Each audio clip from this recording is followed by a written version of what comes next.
ಅವರಿಬ್ಬರದ್ದು ಜಾತಿ ಧರ್ಮವನ್ನ ಮೀರಿದ್ದ ಪ್ರೀತಿಗಿಂತ ಧರ್ಮ ಮುಖ್ಯ ಅಲ್ಲ ಅಂತ 4 ವರ್ಷ ಬಿಟ್ಟಿರಲಾರದಷ್ಟು ಪ್ರೀತಿ ಮಾಡಿದ್ರು. ಯಾವಾಗ ಹೆತ್ತವರು ವಿರೋಧ ಮಾಡಿದ್ರೋ ಕದ್ದು ಮುಚ್ಚಿ ಮದುವೆಯನ್ನೂ ಆಗಿದ್ರು.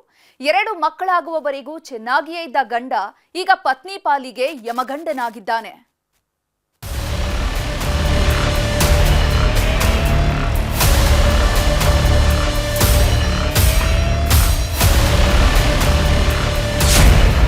ಧರ್ಮ ಮೀರಿದ ಪ್ರೀತಿ ಗಂಡನೇ ಆದ ಪರಮ ಪಾಪಿ.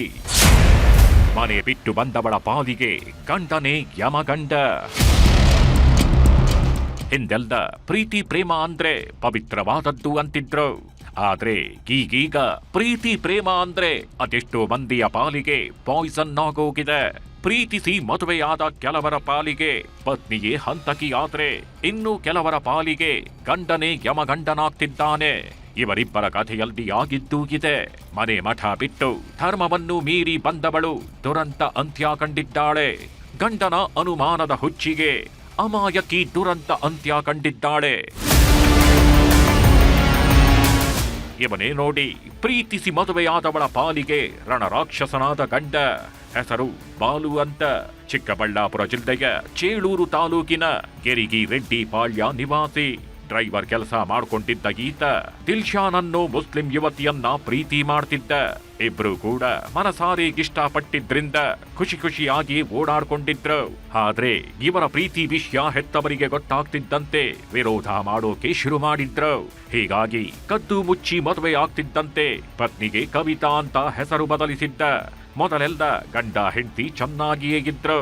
ಹೀಗಾಗಿ ಇಬ್ಬರು ಮುದ್ದಾದ ಮಕ್ಕಳು ಕೂಡ ಹುಟ್ಟಿದ್ರು.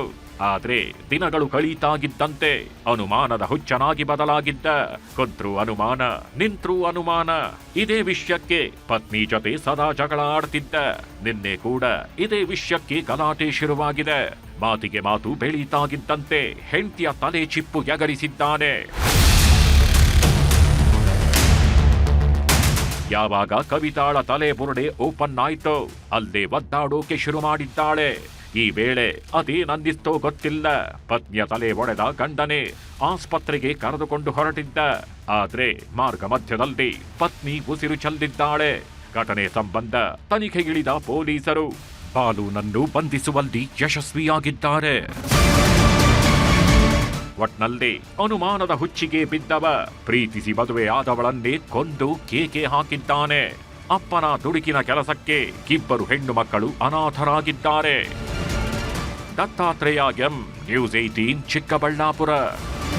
ನಿರ್ಭೀತ, ನಿಷ್ಪಕ್ಷಪಾತ, ವಿಶ್ವಾಸಾರ್ಹ ಸುದ್ದಿಗಳಿಗೆ ಹೆಸರಾಗಿರುವ ನ್ಯೂಸ್ 18 ಕನ್ನಡ ಈಗ ಆಪ್ನಲ್ಲೂ ಲಭ್ಯವಿದೆ.